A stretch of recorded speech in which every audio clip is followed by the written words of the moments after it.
आज के इस वीडियो में हम fixation of standard production time पर एक प्रॉब्लम को सॉल्व करेंगे। हम ये जानेंगे कि किस तरह से स्टैंडर्ड प्रोडक्शन टाइम को कैलकुलेट करेंगे और फिक्स करेंगे अपनी कंपनी के लिए। सबसे पहले ये जानना ज़रूरी है कि स्टैंडर्ड प्रोडक्शन टाइम होता क्या है।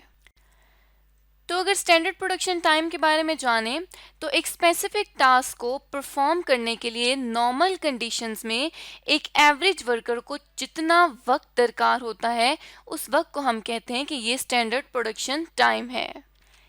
जैसे कि let's suppose clone manufacturing company है जो कि पेन्स बनाती है और हम ये एज्यूम करते हैं कि एक पेन को बनाने में 15 मिनट लगेंगे। हम साथ ही ये कह देते हैं कि ये जो 15 मिनट हैं ये स्टैंडर्ड प्रोडक्शन टाइम है। मतलब कंपनी के अंदाजे के मुताबिक नॉर्मल कंडीशन में एक एवरेज बंदा, एक एवरेज लेबर इस पेन को 15 मिनट में प्रोड्यूस कर सकता है। अब बात यह आती है कि स्टैंडर्ड प्रोडक्शन टाइम कैलकुलेट किस तरह से किया जाता है। तो स्टैंडर्ड प्रोडक्शन टाइम को हम इस फॉर्मूले के थ्रू कैलकुलेट कर सकते हैं जो ये शो कर रहा है कि standard time is equals to normal time plus allowance. Normal time जितना नॉर्मली लगता है और अलाउंस अगर कोई बीच में खराबी आ जाती है या मशीन में ऑयल डालना पड़ता है जो पेन मैन्युफैक्चर कर रही है तो उसके लिए एक अलाउंस क्रिएट किया जाता है। यहाँ पर उस टाइम अलाउंस की बात की जा रही है कि नॉर्मल से ऊपर थोड़ा सा और वक्त दिया जाता है ताकि जो प्रोडक्शन है वो इजीली कंप्लीट हो सके। जिस तरह अब यहाँ पे 15 मिनट्स है तो इस 15 मिनट्स में नॉर्मल और अलाउंस दोनों का हिस्सा शामिल होगा स्टैंडर्ड प्रोडक्शन टाइम में। हमने बात की थी कि स्टैंडर्ड प्रोडक्शन टाइम को टाइम और मोशन स्टडी की बेसिस पर कैलकुलेट किया जाता है जिसको पिछली वीडियो में हमने डिटेल में डिस्कस किया है। अब यहाँ पर जब यूज़ किया जाएगा स्टैंडर्ड प्रोडक्शन टाइम तो उसके थ्रू पीस रेट की कैलकुलेशन की जाएगी।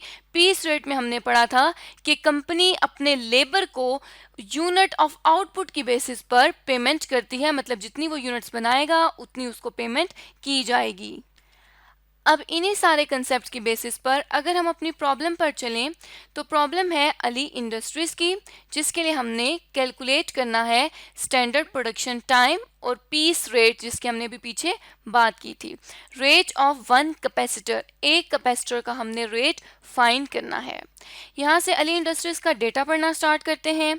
Ali Industries calculated its standard production time by motion or time study and then 3 minutes are computed for making one capacitor. Ali industry ने स्टैंडर्ड प्रोडक्शन टाइम, मोशन और time study की basis पर already calculate कर लिया है जो कि ये कहा जाता है कि 3 मिनट्स का टाइम है एक कैपेसिटर बनाने के लिए। कैपेसिटर इनकी आइटम है जो ये प्रोड्यूस करते हैं जो कि बिजली की ट्यूब लाइट्स में फिक्स होते हैं। In one working days there are 8 hours allowed. एक दिन में 8 घंटे काम करना अलाउ है। And rate paid for a day is 1000 rupees. और एक दिन में मतलब इन 8 घंटों के लिए 1000 रुपये पे किए जाते हैं। Allowance of 0.48 minutes is also allowed to the worker. मतलब इस 3 मिनट के अलावा 0.48 का जो अलाउंस है, टाइम अलाउंस इसे बोलते हैं, वो भी अलाउ किया जाता है एक वर्कर को। तो अब इस सारे डेटा की बेसिस पर हमने स्टैंडर्ड प्रोडक्शन टाइम को कैलकुलेट करना है और पीस रेट को कैलकुलेट करना है। तो यहाँ पे अपने सोल्यूशन को हम स्टार्ट करते हैं जिसमें जो सबसे पहली रिक्वायरमेंट है उसके मुताबिक हमने क्या करना है कि स्टैंडर्ड प्रोडक्शन टाइम को कैलकुलेट करना है। स्टैंडर्ड प्रोडक्शन टाइम के लिए हमने बात की थी कि स्टैंडर्ड प्रोडक्शन टाइम के 2 हिस्से होते हैं। उसमें क्या होता है कि एक होता है बेसिक टाइम और उस बेसिक टाइम में हम अलाउंस को ऐड करते हैं। तो यहाँ पे बेसिक टाइम बताया गया है एक कैपेसिटर बनाने के लिए 3 मिनट का और उसमें 0.48 मिनट अलाउ किए जाते हैं एज एन अलाउंस। तो यहाँ पे हम लिख देते हैं कि जो बेसिक टाइम पर पीस है, एक पीस बनाने का या एक कैपेसिटर बनाने का जो बेसिक टाइम है वो 3 है और जो अलाउंस दिया जाता है वो दिया जाता है 0.8 का। तो स्टैंडर्ड प्रोडक्शन टाइम का जो फॉर्मूला था वो भी यही था कि बेसिक टाइम प्लस अलाउंस। तो यहाँ पे हम बेसिक टाइम में अलाउंस जो कि 0.48 है इसको ऐड कर देंगे तो ये हमारे पास स्टैंडर्ड प्रोडक्शन टाइम पर कैपेसिटर आ जाएगा जो कि 3.48 आ गया। और ये टाइम मिनट्स में हमें गिवन है। अब यहाँ पर मतलब 3.48 मिनट लगेंगे अगर एक एवरेज लेबर काम करे नॉर्मल कंडीशंस में, तब उसको 3.48 मिनट्स लगते हैं। अब अगर कोई स्किल्ड लेबर होगा तो इससे कम टाइम लगेगा, अगर अनस्किल्ड लेबर होगा जिसको ये काम नहीं आता होगा उसको इससे ज़्यादा टाइम लगेगा। तो स्टैंडर्ड प्रोडक्शन टाइम हम नॉर्मल कंडीशंस पर और एवरेज वर्कर की बेसिस पर कैलकुलेट करते हैं और यहाँ पे हमने 3.48 मिनट्स को कैलकुलेट कर लिया है। तो यहाँ पर हमारी पहली रिक्वायरमेंट पूरी हो गई है। दूसरी रिक्वायरमेंट के मुताबिक हमने पीस रेट कैलकुलेट करना है और एक कैपेसिटर के लिए हमने पीस रेट को कैलकुलेट करना है। यहाँ पे हम अपनी सेकेंड रिक्वायरमेंट लिखते हैं जो कि है पीस रेट। अब पीस रेट कैलकुलेट करने के लिए सबसे पहले तो हमें ये पता होना चाहिए कि स्टैंडर्ड आउटपुट एक दिन का कितना है। अब ये जो स्टैंडर्ड आउटपुट है इसको जिस तरह अभी तक हम पिछली वीडियोस में कैलकुलेट करते आए हैं, इसको हम इस तरह से कैलकुलेट कर सकते हैं कि total time divided by time per unit. अब टोटल टाइम जो है उसके लिए ये कहा जाता है कि 8 घंटे अलाउ किए जा रहे हैं एक दिन के, और हम यहाँ पर स्टैंडर्ड प्रोडक्शन टाइम मिनट्स में कैलकुलेट कर चुके हैं। तो यहाँ पे अब हम क्या करेंगे कि हम टोटल टाइम को भी मिनट्स में लेके आएंगे, क्योंकि टाइम पर यूनिट जो स्टैंडर्ड टाइम पर यूनिट है वो हमारे पास मिनट्स में है। तो इसको हम इस तरह से कुछ लिख सकते हैं कि जो टाइम टोटल टाइम है वो 8 आवर्स का है और 60 मिनट होते हैं एक घंटे में। जब हम यहाँ पर 8 को मल्टीप्लाई करेंगे 60 से तो ये हमें पता चल जाएगा कि 480 मिनट्स लगते हैं टोटल टाइम के एक दिन के लिए, और इसको हम डिवाइड कर देंगे time standard time per unit से जो कि 3.48 है।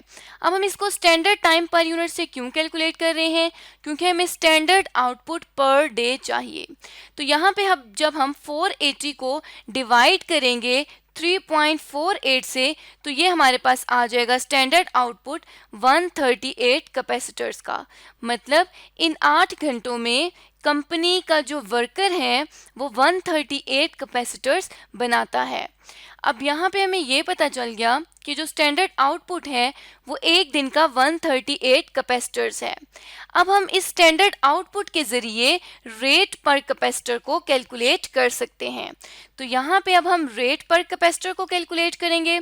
उसके लिए हमें सबसे पहले तो रेट पर डे पता होना चाहिए कि एक दिन का कितना रेट है, जो कि यहाँ शो किया गया है कि एक दिन के लिए जिसमें 8 घंटे हैं 1000 रुपया मिलता है एक वर्कर को। तो यहाँ पे हम उसको मेंशन कर देते हैं, क्योंकि ये रुपीज़ में है तो इसको हम यहाँ पर ₹1000 से मेंशन कर देते हैं। अब जो स्टैंडर्ड आउटपुट पर डे निकला है वो कितना है, वो है 138 कैपेसिटर्स। तो यहाँ पे हम लिख देते हैं कि कैपेसिटर्स पर डे। तो हमें पता है कि 138 कैपेसिटर्स एक दिन के प्रोड्यूस किए जाते हैं। अब हम रेट किस तरह कैलकुलेट करेंगे कि रेट पर कैपेसिटर के लिए हम ये जो 1000 रेट है उसको डिवाइड कर देंगे स्टैंडर्ड आउटपुट के साथ जो कि 138 कैपेसिटर्स का है। तो यहाँ पे हम 1000 को डिवाइड कर देंगे 138 के साथ, तो ये रेट आ जाएगा 7.246, या हम इसको 7.25 रुपीज़ भी कह सकते हैं। तो अब ये 7.25 रुपीज़ ये शो करते हैं कि अगर कंपनी का जो बंदा है, जो वर्कर है, वो काम करे एक कैपेसिटर पर तो एक कैपेसिटर के लिए उसको 7.25 रुपीज़ मिलेंगे। अब लेट्स सपोज ये कहा जाता है कि 400 कैपेसिटर जो वर्कर है वो 400 कैपेसिटर बनाता है, तो उस 400 कैपेसिटर के लिए वेज क्या होगी, उस 400 कैपेसिटर के लिए हम क्या करेंगे कि 400 कैपेसिटर्स को मल्टीप्लाई कर देंगे 7.25 से, तो हमें पता चल जाएगा कि इसकी जो वेज बनी है 400 कैपेसिटर बनाने के लिए वो 2900 रुपये ये कमा लेगा इतने 400 कैपेसिटर बनाकर। तो पीस रेट सिस्टम भी हमें यही कहता है कि जितना आउटपुट है उसके मुताबिक वेज कैलकुलेट करनी है, इसलिए हमने ये जो तमाम वर्किंग है इसको पीस रेट सिस्टम के थ्रू कैलकुलेट किया, क्योंकि हमारी जो रिक्वायरमेंट थी वो ये थी कि पीस रेट को कैलकुलेट करें।